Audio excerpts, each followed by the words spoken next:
성부, 성자, 성령, 성삼위 하나님께 주연절 8째 주일로 예배드립시다. 아멘.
그와 함께 14만 4천이 서 있는데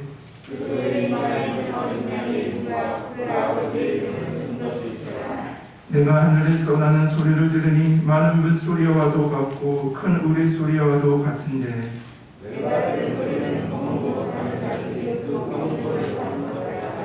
그들이 보좌 앞과 내 생물과 장로들 앞에서 새 노래를 부르니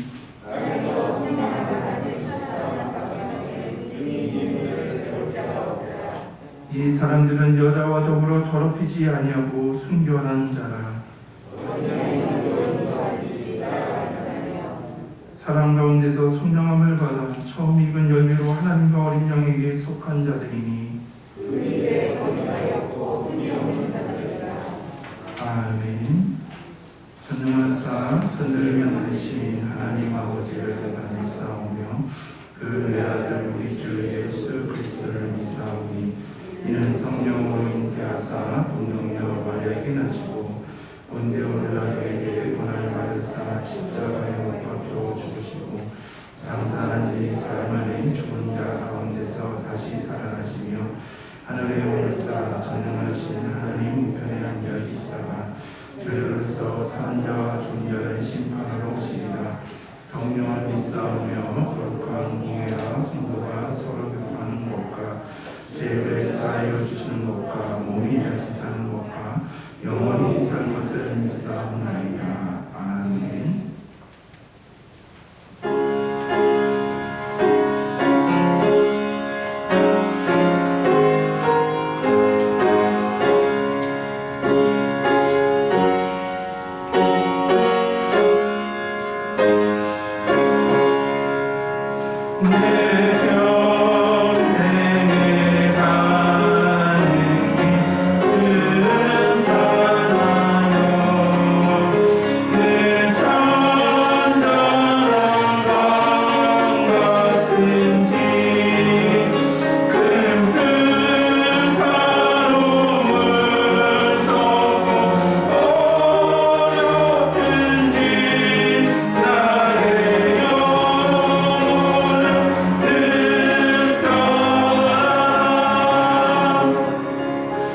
전능하신 하나님 아버지, 이렇게 건강한 모습으로 주님의 성전에 나와서 기도드리고 찬양드리고 또한 예배 드릴 수 있게 해주신 은혜를 주신 것에 대해서 먼저 감사드립니다.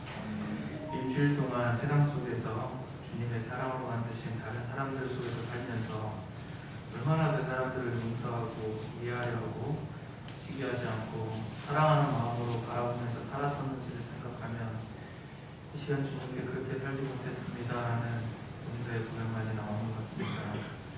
얼마나 더 많은 시간 설교를 듣고 예배를 하고 기도를 해야 예수님께서 말씀하신 내 이웃을 내 몸과 같이 사랑하는 단 하나의 가르침을 실천할 수 있을지 알 수가 없습니다. 뉴스에서 나오는 러시아, 우크라이나 전쟁을 보고 아프리카에서 벌어지는 수많은 내전들을 보고 우리 주변에서 일어나는 많은 일들을 보면 그 속에 이웃을 사랑하기보다 내 자신의 이익에 조금이라도 손해가 없는 건 참을 수 없어 행하는 행동들로 보여집니다. 이런 모습들은 나이가 많으나 적으나 주님을 오랫동안 믿었든지 새 신자든지 과 관계없이 나오는 것을 볼 때 우리들은 한없이 나약하고 흔들리는 존재라는 것을 고백할 수밖에 없습니다. 주님, 교회에 연로하신 성도님들이 많이 다니십니다. 단 하나의 바람이 있다면 아프시지 않고 건강한 모습으로 사시는 것입니다. 항상 건강을 지켜주시고 보살펴 주시기만을 간절히 바랍니다. 그리고 가족 구성원들과의 문제들이 있다면 내가 먼저 미안하다 말하고 같이 있는 시간들이 행복이 넘칠 수 있는 시간들로 채워질 수 있기를 간절히 소망합니다. 가족들과 함께하는 지금 시간이 너무 소중하고 행복한 시간임을 알고 소중하게 시간을 쓰시기를 바라겠습니다. 우리나라 중요한 대통령 선거를 앞두고 있습니다. 후보자들을 볼 때 나라를 생각하는 마음에서 후보를 선택하게 하시고 어느 누가 당선이 되든지 그 또한 주님의 계획하신 뜻이었음을 인정하고 당선된 새로운 대통령을 위해 기도로서 중보하게 도와줄 수 있는 그런 성숙한 그리스도인이 될 수 있기를 간절히 바라고 이 모든 말씀 사랑에 많으신 예수 그리스도 이름으로 기도드렸습니다.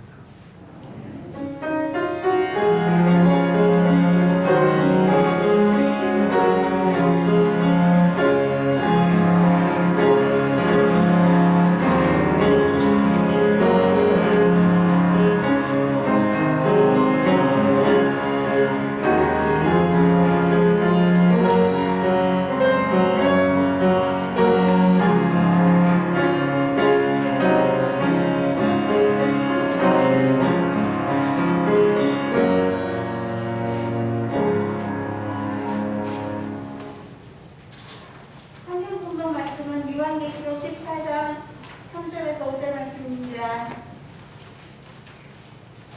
그들이 보자 내 생물과 작물들 앞에서 새누리는 부르니 땅에서 선량함을 받은 14만 사슴밖에는 능히 이를 배울 자가 없더라. 이 사람들은 여자와 젖을 더럽히지 아니하고 순결한 자라. 어린 양이 어디로 인도하든지 따라가는 자며 사람 가운데에서 순례함을 받아 처음 이룬 열매로 하나님과 어린 양에게 속한 자들이니 그 입에 거짓말이 없고 흠이 없는 자들이더라. 아멘. 하나님 감사합니다. 이렇게 거룩한 주일을 맞이하여 주의 백성들이 주님께 예배하며 나아갑니다. 하나님, 오늘 하나님의 말씀을 듣게 하여 주시고 그 말씀을 통해서 하나님 순종하며 하나님께 영광 돌리는 삶을 이루어갈 수 있도록 인도하여 주옵소서. 말씀을 전하는 부족한 영이나 우리 다음 세대들에게 있던 말씀을 전하시는 분들에게 말씀의 능력을 허락하여 주셔서 주님의 말씀 잘 드러나는 시간으로 성령 하나님께서 인도해 주실 것을 믿사오며 이 모든 말씀 사랑만 하시는 주님 예수 그리스도 이름으로 기도드립니다. 아멘. 오늘은 우리가 요한계시록 설교 19번째 시간입니다. 19번째 시간으로 우리가 요한계시록 14장 1절에서부터 5절의 말씀을 우리가 중심으로 묵상을 하고자 합니다. 우리가 요한계시록 12장은 마귀를 상징하는 붉은 용이 용의 공격에 대해서 우리가 살펴봤고요. 13장에서는 붉은 용의 하수인이 두 짐승, 땅에서 올라온 또 하늘에서 나온 두 짐승의 공격에 대해서 우리가 살펴보았습니다. 오늘 이 요한계시록 14장 1절에서부터 5절의 말씀은 이 두 짐승의 공격으로 우리가 사탄이 우리를 넘어뜨리기 위한 여러 가지 공격과 유혹 가운데서도 우리가 끝까지 믿음으로 견뎌내고 승리한 사람들이 어떠한 영광을 누리는지에 대해서 설명하고 있는 것이 오늘 요한계시록 14장의 본문이라는 것이죠. 우리가 지난주에 살펴본 것처럼 요한계시록 13장 16절에서부터 18절을 보시면 둘째 짐승이 노루사원이 나오죠. 그것은 어린 양과 유사한 외모를 가진 거짓 선지자들은 하나님의 백성이 인치심을 받은 것을 모방하여서 어떻게 합니까? 사람들의 오른손이나 이마에 짐승의 표를 받을 것을 요구하고 있죠. 그 표가 666이라고 하는 숫자로 되어 있음을 성서는 분명히 말하고 있습니다. 요한계시록 13장 17절을 우리가 다시 한번 보시면 666은 짐승의 이름이나 그 이름의 수라라고 성서는 분명히 말하고 있는데 666이라는 것은 어떠한 의미였죠? 어떤 짐승 같은 존재의 이름을 의미하죠. 그래서 대부분 성서학자들이 666은 1차적으로 네로 황제를 의미하지만 넓게 보면 네로 황제처럼 권력을 가지고 교회와 성도들을 박해하고 공격하고 핍박하는 모든 세상의 권력, 모든 존재들이 666임을 성서는 말하고 있죠. 그래서 사람들은 이때 당시는 박해의 기간이었기 때문에 로마 황제를 따르지 마십시오, 로마 황제를 주인으로 삼지 마십시오라고 직접적으로 얘기하지 못하였기 때문에 666을 따라가면 안 된다. 초대교회 성도들은 666은 따라가면 안 되고 666을 나의 주인으로 삼으면, 우상을, 세상의 것을 나의 주인으로 삼으면 안 된다라고 이렇게 숫자적으로 표시하였고 고백한 것을 우리가 살펴보았죠. 자, 그런데 그러면 우리가 지난주에 살펴본 것처럼 교회와 성도를 박해하는 이 악한 세력의 상징인 666을 왜 하필이면 우리의 오른손과 이마에 받으라라고, 그 표를 받으라라고 영적으로 유혹하고 있습니까? 바로 이것은 소유의 문제라는 것이죠. 우리가 짐승의 표를 받는다는 것은 무엇입니까? 로마 황제의 인을 받는다는 것은 이제 나는 하나님이 내 주인이고 하나님이 내 소유가 아니라 이제는 로마 황제가, 이 우상이, 세상이 나의 주인이다라는 것을 인정하는 것이죠. 그렇기 때문에 계속 사탄은 우리가 하나님의 소유가 아니라 너희는 이제 666 교회와 성도를 박해하는 이 우상과 세상의 세력의 인침을 받는, 표를 받는 그것의 소유가 될 수 있도록 우리를 공격하고자 할 때, 우리에게 짐승의 표를 받고자 우리를 공격하고 유혹하고자 할 때 우리는 어떻게 해야 됩니까? 그것을 받지 말아야 되는 성서는 말하고 있죠. 그래서 우리가 그런 짐승의 표를 받지 않기 위해서 세상을 주인으로 섬기고 우상을 주인으로 섬기는 짐승의 표를 받지 않기 위해서 우리가 가장 먼저 해야 되는 것은 하나님이 이미 나를 소유하셨고 나는 하나님께 인치심을 받은 자임을 예수 그리스도 안에서, 예수 그리스도의 보혈의 은혜 안에서 나는 이미 하나님의 인치심을 받은 하나님의 소유가 되고 하나님의 자녀가 된 것임을 고백해야 됨을 요한계시록은 계속 강조하고 있죠. 이러한 것을 나는 하나님의 소유가 되었고 예수 그리스도 안에서 나는 하나님의 자녀가 되었다라고 고백하는 자들이 바로 666과 대조를 이루는 14만 4천이라는 이 숫자를 통해서 의미를 주고 있는 것이죠. 하나님이 나의 왕이십니다, 하나님이 나의 주인이십니다라고 하나님의 인치심을 받은 것을 고백하는 자들이 14만 4천 명이고 그들이 곧 그리스도인이라는 것을 성서는 말하고 있죠. 자, 그런데요, 우리가 예수님께서 예수의 길, 복음의 길을 걸어갈 때 반드시 우리에게 고난이 있음을 예수님께서는 말씀하시죠. 그런데 고난과 박해를 받는 교회와 성도에게는 끝에는 반전이 있음을 성서는 분명히 말하고 있습니다. 자, 그 반전이 뭐냐면요, 요한계시록 14장 1절을 한번 보시겠습니다. 사도 요한은 환상을 보는데 어떤 환상입니까? 이마에 어린 양의 이름과 그 아버지의 이름이 쓴 14만 4천 명이 승리의 노래를 부르는 것을 그 환상을 봅니다. 그들의 14만 4천 명, 그들의 이마에 쓰여있는 어린 양의 이름과 아버지의 이름은 그들이 666에 세상에 우상에 속해 있는 것이 아니라 하나님께 속해 있는 자들이며 이러한 소속 때문에 그들이 고난과 박해를 당하고 있지만 그럼에도 불구하고 하나님을 믿으며 하나님의 보호와 인도 속에 있음을 의미하는 것이 바로 그들의 이마에 쓰여 있는 어린 양의 이름과 아버지 하나님의 이름이라는 뜻이죠. 세상이 우리를 공격하고 유혹할 때 나는 하나님의 소유입니다라고 고백하면서 고난과 박해를 받는다 하더라도 나는 하나님의 소유고 하나님의 인도함을 받는다라고 고백하고 있는 것이죠. 이렇듯 우리가 14만 4천이라는 이 숫자는 뭐라고 했습니까? 예수 그리스도 안에서 하나님과 어린 양께 믿음으로 속해 있음을 고백하는 자, 우리 성도들을 전부를 의미하는 것을 우리가 살펴보지 않았습니까? 하나님의 특별한 자녀라는 신분을 가지고 세상에서 세상의 방식과 가치관을 거부하며 구별된 삶을 살아가는 자들이 바로 14만 4천 명 성도들이라는 것이죠. 우상 앞에는 절하지 않고 네로 형제 앞에서 666의 인침을 받아 먹고 사는 인생들이 아니라 빌붙어서 세상에서 조금 더 먹고 더 조금 잘 부유하게 살아보려고 로마 황제에게 빌붙고 로마 황제를 주인으로 고백해서 사는 것이 아니라 정말 그것 때문에 하나님의 소유라는 것 때문에 믿음 때문에 박해와 고난과 궁핍이 몰려온다 하더라도 믿음을 지켰던 자들이 바로 14만 4천 명 또한 그리스도인들이라고 성서는 말하고 있는 것이죠. 그래서 지금 사도 요한은요 우리 성도님들에게 질문을 하고 있는 것입니다. 우리 성도님들 각자에게 한번 이렇게 질문을 해보십시오. 성도님들 삶 안에는 어떠한 인이 새겨져 있습니까? 구체적으로 말해서 다른 말로 하면 성도님들은 누구에게 속한 삶을 살아가고 계십니까? 사도 요한은 지금 초대교회와 우리 만석교회 성도님들 이 부족한 교회에게 당신은 666 우상을 숭배하며 세상을 따르는 그 사탄에 속한 삶을 살아가고 있습니까? 아니면 14만 4천 명처럼 고난과 박해 가운데서도 하나님을 주인으로 삼고 하나님의 뜻을 따르는 그리스도인의 삶, 하나님께 속한 삶을 살아가는 14만 4천의 삶을 살아가고 있습니까? 라고 우리에게 질문하고 있는 것이죠. 더 쉽게 말하면 너는 사탄에 속해 있는가? 아니면 예수 그리스도 안에 속해 있느냐라고 우리에게 질문하고 있는 것입니다. 그래서 이 말씀을 준비하면서요. 우리 그리스도인들은 쉽게 얘기하면요. 소유의 싸움입니다.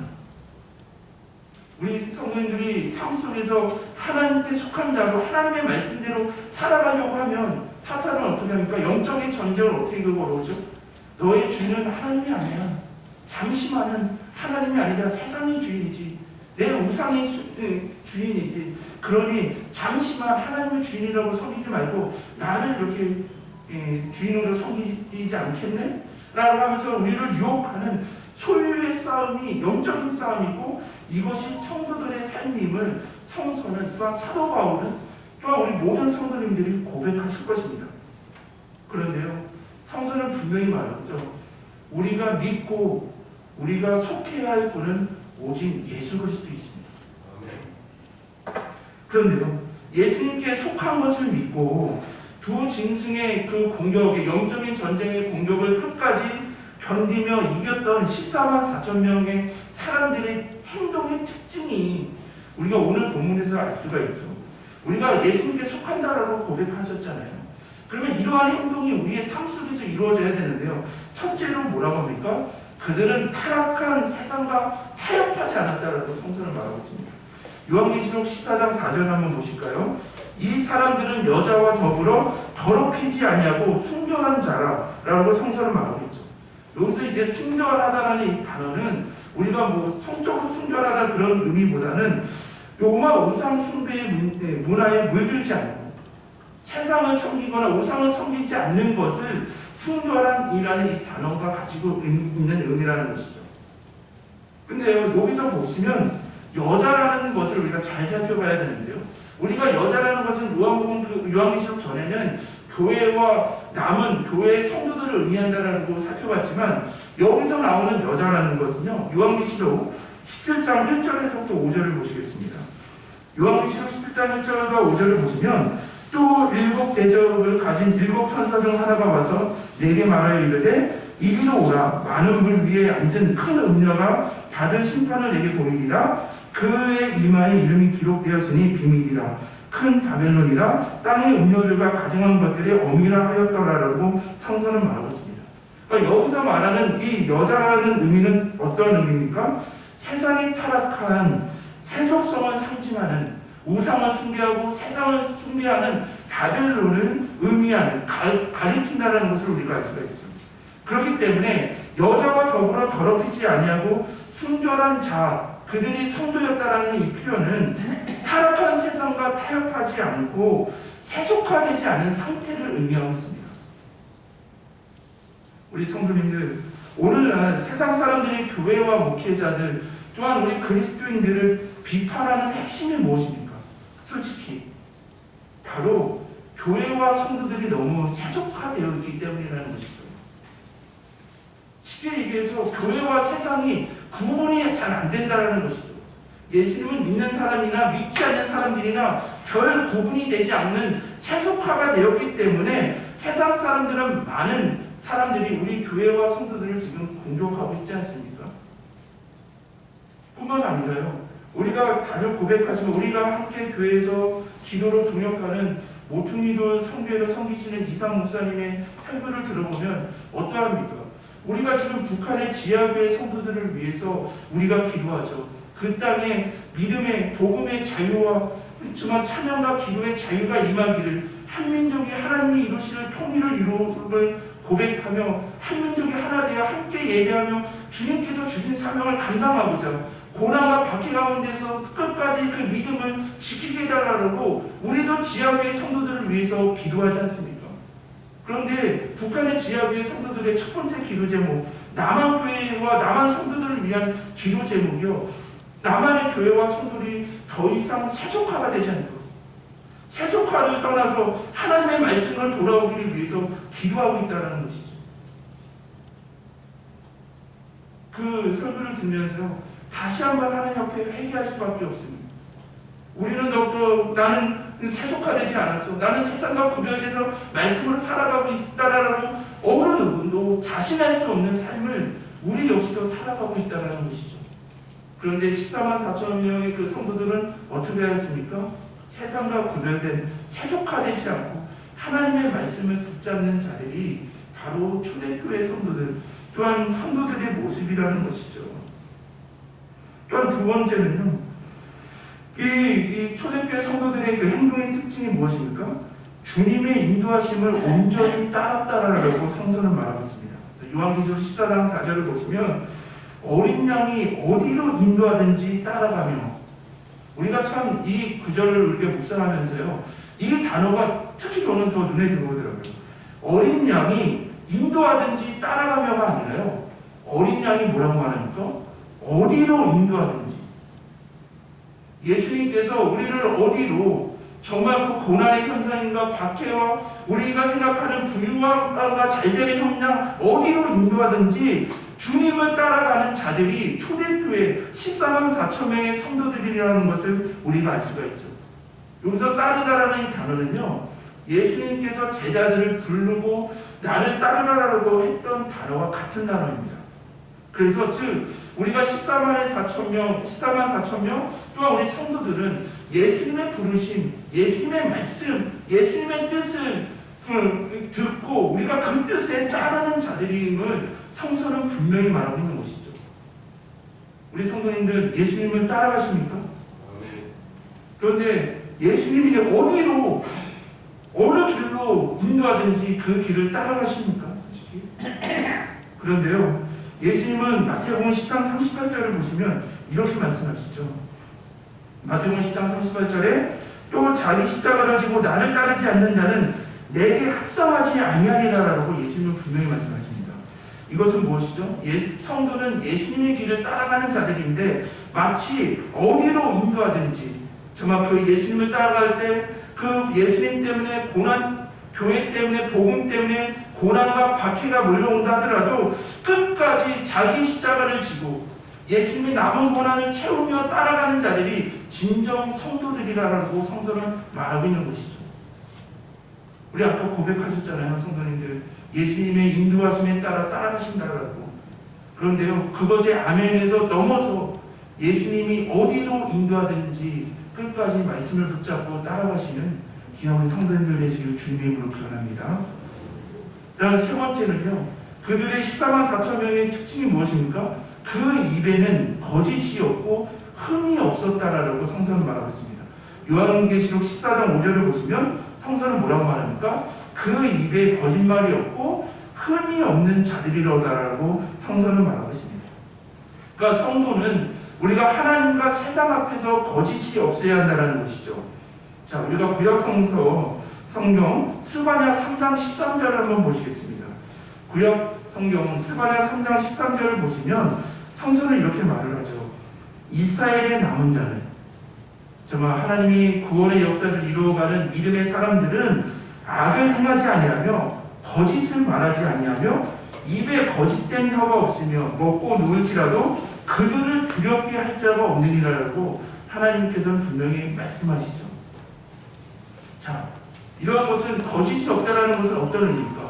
초대교회 성도들은 지금 로마 제국으로부터 고난과 박해를 당하는 상황에서도 예수님을 주인으로 고백하고 그리스도로 고백하면 고난과 박해와 처형을 당한다 하더라도 거짓말을 하지 않고 나의 주인은 오직 여호와 하나님이십니다. 나의 소유는 오직 나는 하나님께 인치심을 받은 하나님의 소유된 자녀입니다라고 진실되게 증언을 하였던 자들이라는 것이죠. 우리 성도님들도 지금 세상 앞에서 또한 여러 가지 공덕 앞에서 당당히 진실되게 외칠 수 있습니까? 나의 주인은 이 세상이 아니라 물질이 아니라 우상이 아니라 권력과 쾌락과 탐욕이 내 주인이 되는 것이 아니라 나의 주인은 나의 소유는 오직 여호와 하나님이시기에 나는 그 길을 따라가겠노라고 진실되게 선포하며 삶을 이루어 가야 됨을 성서는 말하고 있는 것이죠. 또한 우리가 하나님의 주인 되심을 온전히 고백할 뿐만 아니라요, 우리 그리스도인들이요, 또한 우리 목회자들이 얼마나 세상들 사람 앞에서 정직해야 합니까? 자, 우리가 솔직히 한번 생각해 보십시오. 우리가 전하는 복음은요, 믿음이 없으면 받아들이기가 쉽지 않습니다. 우리의 믿음이 무엇입니까? 예수님께서 우리의 모든 죄를 짊어지시고 정말 우리의 화목제물이 되어주셔서 십자가에 죽으셨지만 사흘 만에 다시 사망 권세를 깨뜨리시고 부활하셨다라는 이 가장 복된 소식이요, 성령님 안에서 믿음이 있는 자는 그것 믿음의 아멘이 되고 그 말씀을 붙잡게 되지만 그 안에 성령님이 계시지 않고 예수님을 믿지 않는 세상 사람들에게는 죽은 자가 다시 살아났다라는 이 얘기는 정말 쉽게 믿을 수 없는 말임을 우리가 알 수 있지 않습니까? 근데 우리 그리스도인들은 무엇을 전하는 사람들입니까? 예수님이 나를 위해서 죽으셨다가 다시 살아나셨다는 이 복음의 비밀, 하나님의 지혜를 전하는 자들인데요, 우리가 이것을 전해도 세상 사람들이 믿기를 받아들이기가 쉽지 않은데 지금 세상 사람들은 우리를 어떻게 생각하고 있습니까? 그리스도인들도 똑같아요. 그들도 그들의 삶은 진실하지가 않아요. 그들의 입에서도 나오는 것도 진실하지 않고 거짓된 사람들이라. 목회자들도 더욱더 설교단에서는 하나님의 말씀을 전하는 것 같지만 뒤에서는 정말 세상적인 욕심을 차리고 있고 세상 사람들보다 더 세상 욕심이 많고 이기적인 사람이 그리스도인이 있다라는 생각을 더욱더 사탄이 계속 세상 사람들에게 집어넣고 있지 않습니까? 그러므로 우리는 복음의 비밀을 전하는 것도 세상 사람들이 정말 믿기가 쉽지 않은 말을 전하는데 우리 자체 역시도 거짓된 모습으로 삶을 살아가니 복음이 더 들려지지 않는 시대를 살아가고 있다는 것이죠. 그래서 우리는 무엇입니까? 하나님과 세상 앞에서 더욱더 진실됨을 회복해야 됩니다. 그래서 저 사람은 정말 어떠한 말을 해도 정말 믿을 수 있는 사람이에요. 저 사람의 행동은 어떠한 삶 속에서도 정말 이룰 수 있는 말이라고 그러한 고백이 있어야지 우리가 전하는 예수 그리스도의 복음이 전해지지 않겠습니까? 또한 그 입에 거짓이 없다라는 것은요, 자, 우리 성도님들, 우리 그리스도인들은요 다들 고백하지 않습니까? 우리가 믿음의 말, 사랑의 말, 위로의 말을 해야 되죠. 왜냐하면요, 우리가 이 마기라라고 하는 이 단어, 이 헬라어 뜻이 여러 가지가 있는데 그 뜻이 무엇입니까? 첫 번째는 참소하는 자, 고발하고 헐뜯는 자라는 것이죠. 두 번째가 어떠한 뜻인지 아십니까? 마기라는 단어의 뜻이 이간질하는 자랍니다. 말로써 서로 이간질시키는 자, 그것이 마귀의 뜻이고요. 또 세 번째는 무엇인지 아십니까? 거짓으로 비방하는 자. 사실도 아니고 자기가 만들어낸 그런 생각, 자기의 생각으로 거짓으로 비방하는 자가 마귀라는 뜻이고요. 네 번째는 속이는 자. 이것이 마귀라는 이 헬라어의 뜻을 가지고 있는 것이죠. 우리가 잘 보시면 마귀라는 이 사탄은 말로 무기를 삼는 것을 우리가 알 수가 있죠.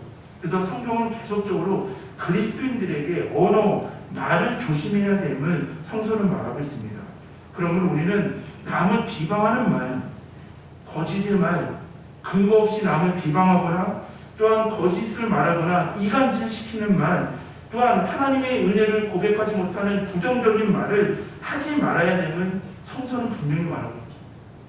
그런데요, 우리는 삶 속에서 어떠한 삶을 살아갑니까? 나는 뒤끝이 없어. 참 뒤끝이 없어서 좋아 보이는 것 같아도요, 나는 뒤끝이 없어라고 하면서 감정적으로 여러 가지 이러한 말들, 근거 없고 비방하는 말, 또한 부정적인 말을 쏟아내면서 남에게 상처를 주고 받는 일들이 얼마나 많이 있습니까? 그런데요, 야고보서 3장 2절을 보시면 성서는 분명히 말하죠. 우리가 다 실수는 많으니 만일 말에 실수가 없는 자라면, 그런 비방하고 이간질하고 그 부정적인 말을 하는 자가 아니라 그러한 자라면 곧 온전한 사람이라라고 성서는 분명히 말하고 있는 것입니다. 성령의 능력 안에서 하나님께 속한 자들은 사랑과 위로와 사랑의 말로써 사람을 세워주는 말을 해야 되는 성서는 말하고 있는 것이죠. 그러면서 사도 요한은 지금 초대교회 성도들과 우리 성도님들 또 이 부족한 종에게 이렇게 질문을 하고 있는 것이죠. 당신이 정말 예수 그리스도 안에서 속해 있다고 한다면, 하나님의 자녀라고 속해 있다고 하면서도 마치 마귀에 속한 것처럼 남을 이간질하며 부정적인 말로 거짓으로 비방하는 말을 사용하고 있다고 한다면 어떻게 예수님께 속한 자라고 할 수 있습니까? 라고 우리에게 대묻고 있는 것입니다. 귀한 성도님들, 우리는 이 설교 초반에 다 예수님께 속한 자라고 고백하지 않았습니다. 그러면요, 우리는 세상에 흔들리지 않고 세상을 따르는 자들이 아니라 우리는 말씀을 따르는 자들이 되어야 됩니다. 말씀을 따를 때 그 길이 고난과 어려움이 있다더라도 어디로 인도하든지 예수님을 따라가는 자들이 되어야 되며, 우리의 입에는 거짓이 없고 흠이 없는 삶을 살아가야 되는 것을 성서는 분명히 말하고 있습니다. 이러한 모습이, 이러한 노력이 없이 나는 무조건 예수님께 속해 있다라고 판단하신다라고 한다면 그것은 우리가 회개하고 주님께 돌아와야 되는 성서는 분명히 말하고 있죠. 자, 그러면요, 이 14만 4천 명이 어떻게 예수님을 따라가며 세속화되지 않으며 입으로 거짓을 말하지 않을 수 있는 이유가 무엇이었겠습니까? 첫째로요, 그들은 어린 양 예수 곁에 서 있었다라고 성서는 분명히 말하고 있습니다. 그리고 요한계시록 14장 1절을 다시 보시면 시온산에 어린 양이 서 있는데 14만 4천 명도 서 있다라고 분명히 성서는 말하고 있죠. 우리가 14만 4천 명은 우리가 예수님을 믿는 자들임을 말하고 있지 않습니까? 그러면요, 여기서 시온산이라는 것은 어떤 의미입니까? 성경에서 우리가 시온산 이렇게 많이들 나오는데요, 이 시온산은 어떠한 의미입니까? 우리가 이사야 24장 23절을 보시면 성서는 만군의 여호와께서 이 장소의 왕이 되신다라고, 시온산과 예루살렘에 하나님께서 이 장소의 왕이 되신다라고 분명히 말씀하시죠. 그래서 이 시온산과 예루살렘은 같은 의미로 어떠한 의미입니까? 하나님이 통치하시는 곳, 하나님이 주관하시며 하나님이 인도하시는 곳이 바로 시온산과 예루살렘이라고 성서는 말하고 있죠. 그러므로 예수님이 통치하시고 예수님이 인도하시고 보호하시는 곳에 우리는 서 있어야 되는데요. 자, 우리가 성경에서 보시면 하늘의 권세를 나타내는 단어는 무엇입니까? 보좌 위에 앉으사. 우리가 예수님이 하늘 보좌 하늘 우편에 앉으사 우리를 더욱더 우리를 위해 중보기도 하시고 지금도 인도하시고 보호하신다는 것이 우리의 고백 아니겠습니까? 그런데 오늘 요한계시록 14장을 잘 보시면 예수님께서 앉아 계시지 않고 서 있다라고 성서는 분명히 말하고 있죠. 그럼 예수님이 왜 지금 서 있으신 것을 성경은 굳이 표현하고 있겠습니까? 그 이유는 요한계시록 12장 17절을 보시면 용이 교회와 성도들을 무너뜨리려고 모래 위에 서 있는 모습을 말하고 있죠. 서 있다라는 것은 사탄이 교회와 성도들을 공격하기 위해서 무너뜨리기 위한 영적인 전투 상태임을 말하고 있는 것이죠. 이랬을 때 예수님께서 우리를 교회와 성도들을 그 사탄의 공격과 유혹으로부터 맞서서 쓰러지지 않도록 영적인 전쟁에서 승리케 하시기 위해서 지금 앉아 계시지 않고 서 계심을 성서는 분명히 말하고 있는 것이죠. 그러니까 성경은 뭐라고 말하는 것입니까? 더욱더 그 붉은 용으로 인한 사탄이 우리를 영적으로 전쟁으로 쓰러뜨리고 넘어뜨릴 때 하나님 시온산의 옆에 서 있는 예수 그리스도, 예수님이 우리를 보호하시고 인도하시는 예수님 곁에 있어야지만, 예수님을 붙잡아야지만 영적인 전쟁에서 승리할 수 있음을 성서는 말하고 있는 것이죠. 그런데요, 우리 성도님들 요한계시록 14장 1절을 다시 보시면요, 도라라는 말이 있습니다. 이것은요 그냥 이렇게 쓱 이렇게 보는 것이 아니라요, 어떤 의미가 있냐면요, 시온산에서 교회와 성도들을 대신해 싸우려고 하고 있는 이 예수 그리스도, 어린 양 예수 그리스도를 바라보라는 뜻을 가지고 있습니다. 그러니까 예수님을 바라보라는 것이죠. 이것은 예수님 안에서 이루시는 최종의 승리를 바라보며 영적인 싸움에서 끝까지 승리하며 나아가라는 것이죠. 우리 성도님들 솔직히 고난과 어려움, 특히 예수님 때문에, 복음 때문에 고난과 어려움이 몰려온다고 한다면 그 고난이 얼마나 우리에게 커 보입니까? 우리 성도님들 아프신 분들도 많으시고요. 정말 이렇게 큰 수술을 앞두고 또한 재정적인 어려움, 여러 가지 어려움, 그 어려움 앞에서 그 어려움들이 얼마나 커 보이겠습니까? 그런데 지금 사도 요한은 뭐라고 하고 있습니까? 우리를 공격하려고 하는 그 붉은 용, 바다 모래 위에 서 있는 붉은 용을 넘어서 그 뒤에 있는 우리를 인도하시고 우리를 보호하시기 위해, 우리를 승리케 하시기 위해서 하늘 위에 보좌에 앉으시는 것이 아니라 하늘에 서서 우리를 보호하시고 인도하시는 예수 그리스도를, 시온산에 서 계시는 어린 양 예수 그리스도를 바라보라는 것이죠. 그러면서 이 말씀을 준비하면서요, 하나님, 이 예배는요, 우리 성도님들이 세상의 그 어려움을 바라보는 것보다, 그 세상의 어려움과 고난과 박해보다 그것을 통해서 우리를 인도하시고 승리케 하시고 우리에게 구원을 주시는 예수님을 바라보는 예배가 되게 하여 주옵소서. 여러 가지 걱정으로 인해 건강과 재정과 여러 가지 믿음의 생활, 사역의 인을 위해서 많은 걱정과 근심이 있는 우리 성도님들, 이 예배를 통해서 그것을 바라보는 것이 아니라, 그 영적인 전투를 바라보는 것이 아니라 그것을 넘어 나를 지키시고 인도하시는 예수 그리스도를 바라보는, 십자가를 바라보는 이 예배가 되게 하여 주옵소서. 그래서 이 말씀을 준비하면서 한 주 동안 계속 기도하거든요. 하나님, 이 예배를 통해 우리 성도님들 그냥 왔다가 몸만 왔다가 그냥 가시는 것이 아니라, 형식적으로 주일날 왔다가 가시는 것이 아니라, 하나님 정말 시온산에 서 계시는 어린 양 예수 그리스도를 바라보는 이 예배가 되게 하여 주옵소서. 그러므로 그 문제로 인해서 좌절하고 아파하고 쓰러지는 것이 아니라 예수 그리스도를 바라봄으로, 살아계시고 역사하시는 예수 그리스도를 바라보심으로 이 세상에서, 삶 속에서 주님 안에서 승리하는 성도님들이 되게 하여 주옵소서.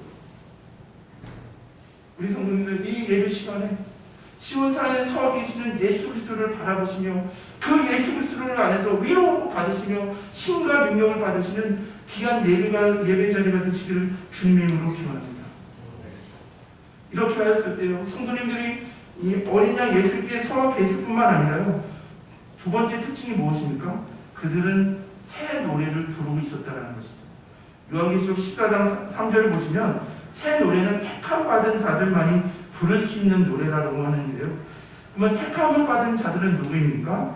바로 짐승의 표를 거부하고 오직 어린 양 예수님만을 따르면서 믿음을 지켰던 자들이, 택함 받은 자들이, 그들이 부르는 것이 새 노래라는 것이죠. 그런데 새 노래의 내용이 무엇입니까? 우리가 요한계시록 7장 9절에서부터 10절을 우리가 살펴본 적이 있죠. 이후에 내가 보니 각 나라와 족속과 백성과 방언에서 아무도 능히 셀 수 없는 큰 무리가 나와 흰 옷을 입고 손에 종려가지를 들고 보좌 앞과 어린 양 앞에 서서 큰 소리를 외쳐 이르시되 구원하심이 보좌에 앉으신 우리 하나님과 어린 양께 있도다. 새 노래의 내용이 뭐라고요? 구원하심이 정말 보좌에 앉으신 우리 하나님과 어린 양께 있도다라는 것이 새 노래의 내용임을 성서는 분명히 말하고 있죠. 자, 그런데요, 성경은 이 노래는 모두가 배울 수 없는 노래라고 말하고 있습니다. 요한계시록 14장 3절을 보시면 땅에 성령함을 받은 14만 4천 밖에는 능히 이 노래를 배울 자가 없도다라고 말하고 있습니다. 그렇지 않습니까? 우리가 14만 4천명 예수 그리스도 안에서 하나님의 구원의 은혜를 받은 자분이 구원은 오직 여호와 하나님과 어린 양께 있도다라는 우리의 신앙 고백으로 하나님께 영광 돌릴 수 있지 않습니까? 믿지 않는 사람들은 아무리 이것을 노래를 불러보라 해도 구원하심이 우리 하나님과 어린 양 예수께 있다라고 절대 찬양하지 못하지 않습니까? 그것을 말하고 있는 것이죠. 그런데요, 여기서요, 이 노래를 배울 자가 없다라고 성서는 말하고 있잖아요. 14만 4천 명밖에. 그런데 여기서 배우다라는 이 단어가요, 어떠한 뜻을 가지고 있냐면 예수님의 제자라는 단어와 어원이 있습니다. 이건 어떤 의미죠? 우리가 고난이 있고 어려움이 있고 바퀴가 물려온다 하더라도 구원하시는, 나를 구원하시고 최종적인 승리로 인도하시는 분, 나를 인도하시고 사랑하시는 분은 오직 여호와 하나님, 그 예수 그리스도라는 것을 의지적으로 우리가 이 찬양으로 하나님께 드려야 된다는 것이죠. 내 생각대로 내가 내 생각대로 잘 되는 것 같고 뭔가 세상적으로 풍요하고 잘 되는 것처럼 느낄 때 그때만이 나의 구원은, 나의 인도하심은 여호와 하나님께 있다라고만 찬양하는 것이 아니라 이 새 노래, 하나님을 높이고 하나님을 찬양하는 노래는 혹 고난과 밖에 있다 하더라도 그럼에도 불구하고 의지적으로 제자처럼 예수의 길을 따라가는 것처럼 그 고난과 어려움 가운데서도 구원하심이 우리 하나님과 여호와 어린 양께 있도다라는 이 찬양으로 우리가 나아가야 된다는 것이죠. 그러므로 성도님들, 오늘 이 성도를 잘 묵상하시면요, 고난과 어려움 가운데 주님을 찬양하십시오. 찬송은 더욱더 우리 그러한 일반적인 것이 아니라 어떤 주문이나 노래가 아니라 하나님의 구원하심을, 하나님의 승리를 내다보면서 부르는 내 신앙 고백이고 신앙의 고백이고 기도이기 때문에 우리 안에 삶 속에 찬양이 넘쳐나야 되는 성서는 말하고 있는 것이죠. 우리 만성교회 안에, 성도님들 안에 새 노래로 하나님의 구원하심과 인도하심과 승리하시는 하나님을 높이는 우리의 신앙이, 우리의 기도가 넘치는 이 만성교회와 성도님들 되시기를 주님의 이름으로 기원합니다. 그러면서요, 제가 이 설교를 준비하면서요, 우리 성도님들 아시는 분들은 아실 겁니다. 전심으로라는 찬양이 있습니다. 그 전심으로라는 찬양의 후렴부가 이렇게 되죠. 이렇게 찬양 드려지지 않습니까? 내가 믿는 분 예수, 내가 속한 분 예수, 삶의 이유 대신에 내 노래 대신에 내가 믿는 분 예수, 내가 속한 분 예수, 삶의 이유 대신에 내 노래 대신에 전심으로. 같은 고백 아니시겠습니까? 내가 믿는 분은 오직 예수 그리스도고 내가 속한 분은 오직 예수 그리스도 아니겠습니까?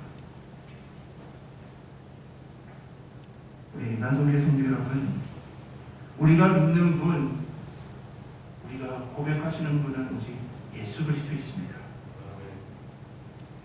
내가 속한 분은 세상이 아니라 우리가 속한 분은 오직 예수 그리스도 있어야 합니다. 예수님이 우리와 병행하심으로 우리를 위해 싸워주심으로 구원과 최후의 승리가 우리에게 있음을 성서는 분명히 말하고 있습니다. 그래서 하늘에서 우리를 구원하시고 승리를 인도하시는 그 어린 양 예수께 우리는 많은 물소리로 언제나 찬양하며 우리의 신앙을 고백할 수밖에 없는 존재들입니다. 그러므로 시온산에 서 계시는 예수님 곁에 서 계십시오. 언제나 새 노래로 예수님을 찬양하십시오. 구원과 승리를 주시는 예수님을 언제나 어디서나 찬양하십시오. 예수님의 인도하심을 따라 세상과 타협하지 마시고 우리의 입에 거짓이 없고 흠이 없기를 주님 이름으로 기원합니다. 그럼 우리가 함께 고백한 내가 믿는 분, 내가 주인 삼은 분은 오직 예수 그리스도이시며 내가 속한 분은 오직 예수 그리스도라는 이 믿음의 고백이 참된 고백이 되며 우리의 삶 속에서 능력이 되시는 귀하의 성도님들과 이 부족한 용기를 주님의 이름으로 기원합니다.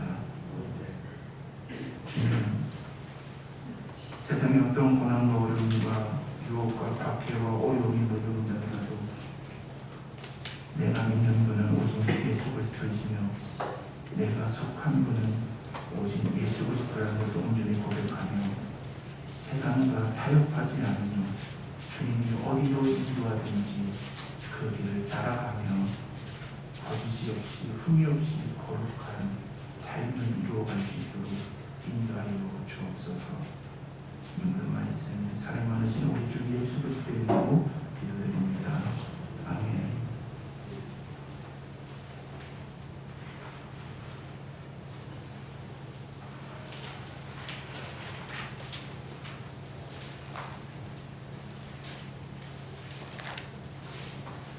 찬송가 29장 선포하겠습니다.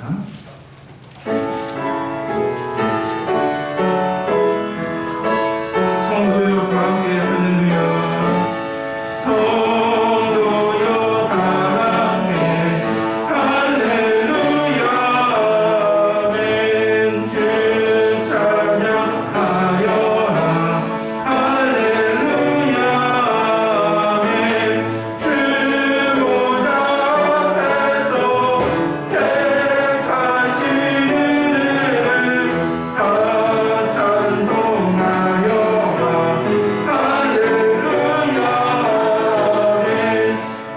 만물을 열어라. 할렐루야. 아멘. 오란을 울려라. 할렐루야. 아멘. 인도자 되시며 친구가 되신 주 그 사랑 들었나. 할렐루야. 아멘. 주 찬양하여라. 할렐루야. 아멘. 찬양은 들었다. 할렐루야. 아멘. 어른 날 주에서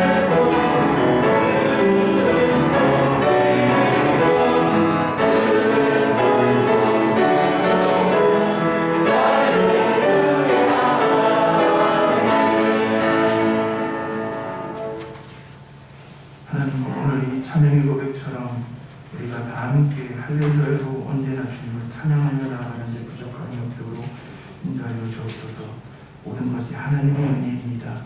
모든 것이 하나님의 것임을 온전히 고백하며 이 드려지는 예물을 통해서 하나님, 아직도 정말 세상의 왕의 사탄에 속해 있는 자들에게 정말 우리의 소유는 오직 여호와 하나님이시라는 것을 고백하며 전하는 자리에 귀하게 쓸 수 있는 이 예물이 되게 하여 주옵시고 믿음으로 드려지는 그 손길 위에 더욱더 주님께서 복의 복으로 더하여 주옵소서. 이 예배를 준비하는 손길들이 너무 많이 있습니다. 기도로 성경 공독과 찬양 공도와 반주와 청소와 중보 기도는 눈에 보이지 않는 많은 선신의 손길들에게도 주님께서 통일한 은혜로 허락해 주실 것을 믿사오며 이 모든 말씀 사랑 많으신 우리 주 예수 그리스도의 이름으로 기도드립니다. 아멘. 우리 옆에 앞에 분들과 평화 인사 나누시겠습니다. 샬롬, 주님의 평화를 드립니다. 샬롬, 주님의 평화를 드립니다.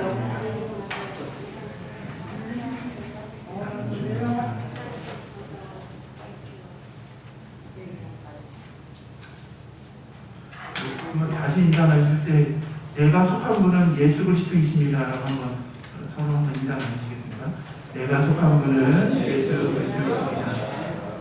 성령님의 속하신 분은 예수 그리스도이십니다. 우리가 2022년 만성교회 정교인 성경 신학성경 필사 모든 신청이 다 들어갔습니다. 그래서 우리가 다음 주에는 주일 예배 후에 신학 성경 필사 설명 및 기도회를 갖도록 하겠습니다. 예배 후에 기도회 후에 우리가 필사를 이렇게 해야 되는 샘플도 보여드릴 거고요. 필사 숙지 및 볼펜을 배워보자 합니다. 그래서 신약 성경을 필사하고자 신청하신 분들은 다음 주 예배 후에 설명과 기도회에 참여해 주시기 바랍니다. 초하루 새벽 기도회가 3월 1일 오전 5시에 있습니다. 3월도 하나님께 예배하며 기도로 시작하시기를 바랍니다. 우리 사대봉사가 하나님의 은혜 가운데 헌신 가운데 진행 중에 있습니다. 기도와 관심과 많은 격려 응원 부탁드리겠습니다. 오늘 예배를 드리시고 우리 사랑하는 어머니를 먼저 하늘에 보내신 가운데 우리 성도님들이 많이 위로해 주시고 사랑해 주셔서 그것에 대한 감사의 떡을 이용하더니 홍원주 권사님 가정에서 준비하셨습니다. 예배에 곧 나가시면서 떡을 바라봐주시고요. 장로님과 권사님 가정을 위해서 더욱더 중보기도 부탁드리겠습니다. 우리 다 같이 일어서서 우리 같이 결단의 찬송을 찬송하시겠습니다.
지금은 우리 교회 머리가 되시며 주인이 되시는 예수 그리스도의 은혜와 하나님의 크신 사랑과 성령님의 강화 감동 교통하심이 시온산에 서 계시는 예수님 곁에 서 있으며 새 노래로 주님만을 찬양함으로 내가 믿는 분은 오직 예수이시며 내가 속한 분은 오직 예수 그리스도라는 믿음의 고백으로 끝까지 믿음의 여정에서 승리함으로 나아가겠노라라고 고백하며 이 세상을 나아가시는 우리 성도들 머리 위에 지금부터 영원까지 함께 하시기를 축원하옵나이다. 아멘.